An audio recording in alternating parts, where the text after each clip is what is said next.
What's going on, guys? In today's video, I'm going to show you not one, but two staff wand build, one for max DPS and another for the hybrid healing and DPS. I'll be showing you guys everything that you need to know so you guys can easily follow, including skill specialization, T2 equipment and gear, including the best weapons for this build, artifacts, as well as the new weapon mastery. The max DPS build is good for PVE dungeons, dimensional trials, and also field bosses. Using this build, I always get top 3 and top 5 place rank in terms of contribution, and I managed to snatch multiple field bosses loot right here, which is really awesome.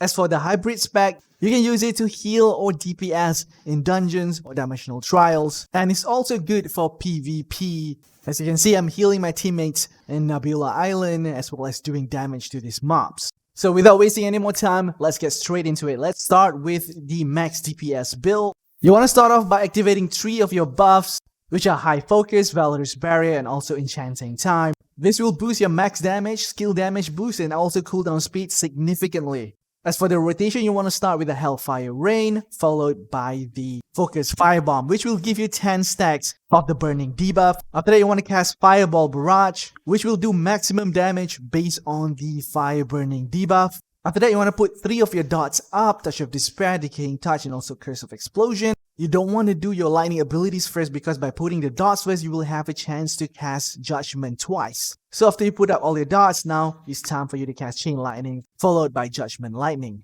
So now basically you just have to use your abilities that are off cooldown. Try your best to keep the burning stacks at 10 and also all your dots up. And finally use Inner Peace when you're low on mana. Alright, for the skills, you can follow the active skills that I put right here and also the passive skills. We got 1 healing passive skill, which is Noble Revival, 3 wands passive. We have increased curse duration, increased damage over time from the Full of Corruption, and also, if you're doing dungeon or field bosses, you don't have to worry about people healing you because you have this Vampiric Contract that will passively heal you as long as you're doing damage. The rest are the standard staff passive skills that you should pick, especially the skill damage boost one. Alright, for skill specialization, you want to follow my template right here. We have the Focus Firebomb with increased range so you can hit multiple targets as well as allow you to cast while moving. For the Fireball Barrage, you want to be taking increased damage based on the burning stacks as well as decreased cooldown. You want to pick increased damage on High Focus. The increased hit and evasion is optional. And also for the Judgment Lightning, you want to use this 2 specialization so it will bounce targets even the targets are not wet and also retain the damage on multiple targets. For Hellfire Rain, it's standard, choose that one and also reduce the cooldown. Alright, now let's talk about the wand specialization. Touch of Despair, you want to choose increased duration. Choose the single target as well as it doesn't consume your dots. For your Curse of Explosion, pick Decaying Touch as well as increased damage. Choose Enchanting Time for Tome of Corruption. And for the Blast Barrier, you want to change it to Valorous Barrier. That will increase your damage instead of increasing your defense. And that's pretty much about it. So before I go to the weapon mastery and the gear, I'm gonna explain the rotation for the hybrid first because I pretty much use the same weapon mastery for both this hybrid and also max DPS specs. There's a reason why, which I'm gonna explain later. Alright, for the hybrid spec, you want to start off by casting the Focus Firebomb, followed by Inferno Wave. This will give you a high amount of burning stacks, and then you want to cast your Fireball Barrage. After that, use your lightning abilities, Chain Lightning and also Judgment Lightning. You'll have a chance to cast Judgment Lightning twice because there's already burning stacks on the enemies. And then you want to cast Touch of Despair, followed by Curse Explosion. Try to maintain your burning stacks and Touch of Despair stacks up all the time. And when you have 3 Touch of Despair stacks up, your Curse Explosion will do maximum damage. So basically that is the rotation. You will have healing abilities that you can fill in. For single target, you have Swift Healing. For AoE, you have the Clay Salvation. And with the T2 wand, your Clays of Salvation will heal over time after it hits, which is really awesome. You have Fountain of Life and also Blast Barrier. So a lot of toolkits right there. If you need to be the main healer, just swap out Curse of Explosion with Invincible Barrier. You want to choose the expanded target so it will cover the entire party. Also, as you can see, with max DPS build, I managed to down this boss within 1 minute and 23 seconds. And with the hybrid spec, I was able to down the boss within around 2 minutes. So it's around 30 to 40% difference in time right there, which is not that much, to be honest. You can still use hybrid to go do DPS and also provide utility to heal your teammates. Alright, now let's talk about gear. You can refer to the quest log link down in the description below. I'll have all the gear listed out right there. As for the weapons, I'm using Dagon and also the Overture of Salvation for the wand.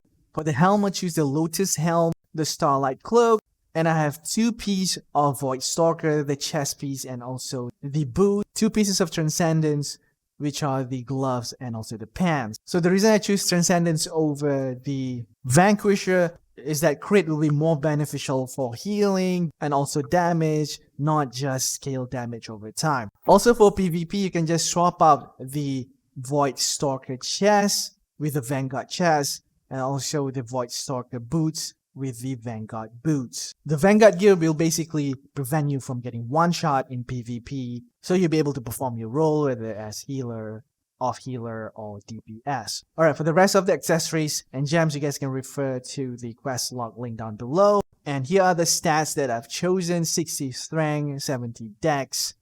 For that maximum crit, the strength is for max health. You need at least 50 wisdom for that buff duration and also 50 perception for the extra range. Alright, for the artifacts, it's pretty much straightforward. You need 4 pieces of chaos.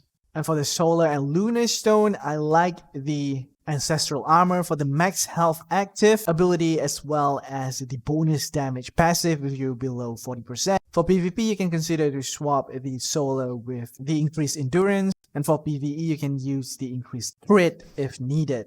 But I really like ancestral armor. That increased health is really useful in PvE and PvP as well. It gives you like 5,000 health upon use. Alright, finally let's talk about the weapon mastery right here. You can refer to my quest log link down below. So for the staff, you want to focus on the attack as well as the blue one here at the bottom left, which I believe is defense. The highest staff attack mastery is really good, which will increase max damage based on your mana. And you want to choose the highest defense mastery at the bottom left, which is mana shield, increase your defense based on your mana regen. Basically, you want to prioritize skill damage boost, skill damage resistance, max health, range, attack speed, magic heavy attack, and all of those good stuff. You can refer to the quest log link down below.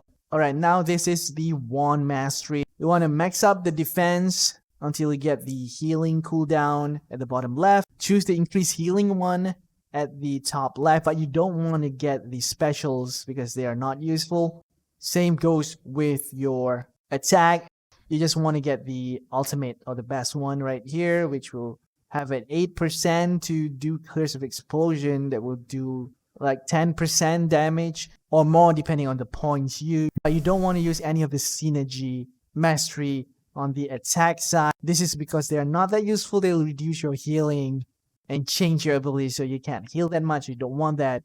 And just pick some at the bottom right, like to increase your attack speed, buff duration, and also skill damage boost. So that wraps up today's video.